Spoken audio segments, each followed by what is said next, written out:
जी धन्यवाद। माननीय श्री के नवास्कनी जी। मूल बात है केंद्रीकरण होनी चाहिए। நன்றி மாண்புமிகு அவைத்தலைவர் அவர்களே. சுகாதார மானிய கோரிக்கை மீதான விவாதத்திலே பங்கு பெறுவதற்கு வாய்ப்பளித்தமைக்காக நன்றி தெரிவித்துக் கொள்கின்றேன். நம்முடைய நாடு சுதந்திரம் அடைந்து 74 ஆண்டு காலம் ஆகியும் மருத்துவ கட்டமைப்பிலே இன்னும் பல மாநிலங்கள் தண்ணீர் உடையாத நிலையிலே இருக்கின்றன.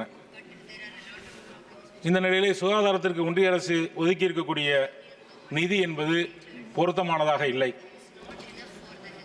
எல்லா மாநிலங்களையும் ஒரே மாதிரியாக பார்க்க முடியாது. ஆனால் எங்களுடைய தமிழ்நாடு மருத்துவ கட்டமைப்பு வசதியிலே இந்தியாவிலே வேறு எந்த மாநிலத்தோடும் ஒப்பிட முடியாத அளவிற்கு சிறப்பான மருத்துவ கட்டமைப்புகளை கொண்டிருக்கின்றோம். திராவிட ஆட்சியாளர்கள் மருத்துவத்துறையிலே இந்தியாவிலே முதன்மையான மாநிலமாக தமிழ்நாட்டை முன்னேற்றி இருக்கின்றார்கள். மேற்கத்திய நாடுகளோடும் வளர்ந்த நாடுகளோடும் மருத்துவ உட்கட்டு அமைப்புகளை வசதிகளை ஒப்பிடக்கூடிய அளவிலே தமிழ்நாடு மருத்துவத்துறையிலே தண்ணீர் உடைந்திருக்கின்றது. நாட்டிலே அதிகப்படியான மருத்துவக் கல்லூரிகளை கொண்ட மாநிலம் தமிழ்நாடு. எங்களுடைய தமிழ்நாட்டிலே தற்போது 36 அரசு மருத்துவக் கல்லூரி மருத்துவமனைகள் இருக்கின்றன. மருத்துவக் கல்லூரியோடு இணைந்த மருத்துவமனைகள், தமிழ்நாடு அரசு பன்னோக்கு சிறப்பு சிகிச்சை மருத்துவமனைகள், கலைஞர் நூற்றாண்டு சூப்பர் ஸ்பெஷாலிட்டி மருத்துவமனை, 3 அரசு பல் மருத்துவக் கல்லூரி மற்றும் மருத்துவமனைகள், 37 மாவட்ட தலைமை மருத்துவமனை, 256 தாலுகா மற்றும் தாலுகா அல்லாத மருத்துவமனைகள், 1832 ஆரம்ப சுகாதார நிலையங்கள், 8713 துணை சுகாதார மையங்கள், 487 நகர்ப்புற சுகாதார மையங்கள், 10 இஎஸ்ஐ மருத்துவமனைகள், இஎஸ்ஐ மருந்தகங்கள் மற்றும் அத்தனைக்கும் தேவையான அத்தனை மருத்துவ உபகரணங்கள். இப்படி மருத்துவத்துறையிலே மற்ற மாநிலங்களோடு ஒப்பிட முடியாத அளவிற்கு வளர்ச்சியடைந்த மாநிலம் தமிழ்நாடு. அது மட்டுமில்லாமல் எங்களுடைய தமிழ்நாட்டினுடைய முதலமைச்சர் அவர்கள் மக்களை தேடி மருத்துவம் என்று, இன்னியோர் காப்போம் என்று பல்வேறு மகத்தான திட்டங்களை தமிழ்நாட்டிலே மருத்துவத்துறையிலே வழங்கி கொண்டிருக்கின்றார்கள். மருத்துவ சேவையை ஆற்றிக் கொண்டிருக்கின்றார்கள். இப்படி நாட்டிற்கு முன்மாதிரியான மருத்துவ சேவை வழங்கி கொண்டிருக்கக்கூடிய தமிழ்நாட்டு மருத்துவ மாணவர்களுடைய கனவை பாழாக்கக்கூடிய வகையிலே நீட் என்கின்ற தடை தேர்வை ஒன்றிய அரசு கொண்டு வந்து எங்களுடைய மருத்துவ மாணவர்களுடைய கனவை பாழாக்கி கொண்டிருக்கின்றது. இதற்கு எதிராக பல்வேறு போராட்டங்களை தொடர்ந்து நாங்கள் நடத்தி கொண்டிருக்கின்றோம். எங்களுடைய மாநில சட்டப்பேரவையிலிருந்து இதற்கு எங்களுக்கு விலக்கு வேண்டும் என்றும் தீர்மானம் நிறைவேற்றி அனுப்பியிருக்கின்றார்கள். இதுக்கு ஒன்றிய அரசு தமிழ்நாட்டுக்கு விலக்களிக்க வேண்டும்.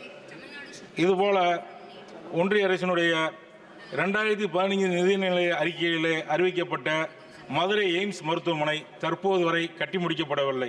அதற்கான ஆரம்பகட்ட பணிகள் தான் இன்று வரை நடந்து கொண்டிருக்கின்றது.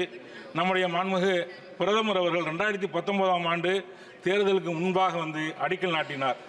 அதோடு அடிக்கல் நாட்டப்பட்ட நம்முடைய மாநிலத்தினுடைய பல்வேறு எய்ம்ஸ் மருத்துவமனைகள் எல்லாம் பணிகள் முடிக்கப்பட்டு கல்லூரிகள் துவங்கப்பட்டன. ஆனால் மதுரையிலே மட்டும் கட்டடமே கட்டப்படாமல் ராமநாதபுரம் அரசு மருத்துவக் கல்லூரியிலே இதற்கான பணிகள் வகுப்புகள் நடைபெற்று கொண்டிருக்கின்றது. அந்த எய்ம்ஸிலே படிக்கக்கூடிய மாணவர்கள் கல்லூரியை பார்க்காமலே படிப்பை முடிக்கக்கூடிய ஒரு துரதிர்ஷ்டமான நிலை. அதனால் விரைவாக எப்படி பிற மாநிலங்களுக்கு ஒன்றிய அரசினுடைய பங்களிப்போடு அந்த எய்ம்ஸ் கட்டப்பட்டதோ அதுபோல மதுரைக்கு மட்டும் ஜப்பானுடைய ஜைகா நிறுவனத்துடைய நிதி பங்களிக்க வேண்டும் என்று சொல்லி காலதாமதம் செய்வதை விட்டு மற்ற மாநிலங்களுக்கு எப்படி நிதி ஒதுக்கப்பட்டதோ அதுவாக விரைவாக இதற்கான நிதி ஒதுக்கப்பட்டு பணிகள் நடைபெற வேண்டும். மருத்துவ கட்டமைப்பில் அதிகமான மருத்துவமனைகளை உருவாக்கி கொண்டிருக்கக்கூடிய மாநிலமாக, அதிகமான மருத்துவ இடங்களை பெற்றக்கூடிய மாநிலமாக தமிழ்நாடு இருப்பதால் அந்த எண்ணிக்கையிலே ஒன்றிய அரசு குறைக்க வேண்டும். பிற மாநில இதற்கான அந்த வாய்ப்பை வழங்க வேண்டும் என்பதற்காக அந்த நீட் தேர்வின் மூலமாக எங்களுடைய மாணவர்களுடைய வாய்ப்புகள் குறைக்கப்படுகிறது. அதற்கு எங்களுக்கு விலக்கு கேட்டிருக்கின்றோம். நிச்சயமாக ஒன்றிய அரசு அதை பரிசீலிக்க வேண்டும் என்று கேட்டுக்கொள்கிறோம். என்னுடைய மாவட்டத்திலே நேஷனல் ஹெல்த் மிஷன் மூலமாக தலைக்காய பிரிவிற்கு நிதி ஒதுக்கி அந்த தலைக்காய பிரிவை ஏற்படுத்த வேண்டும். ஆனால் தலையிலே அடிபட்டவர்கள் ராமநாதபுரம் ராமேஸ்வரத்திலிருந்து மதுரை ராஜாஜி அரசு மருத்துவமனை வரை செல்லுவது பலர் உயிரிழக்க வேண்டிய நிலை ஏற்படுகிறது. அதற்காக தலைக்காய பிரிவிற்கு நேஷனல் ஹெல்த் மிஷன் மூலமாக நிதி ஒதுக்க வேண்டும் என்று கேட்டுக்கொள்கிறேன். நன்றி.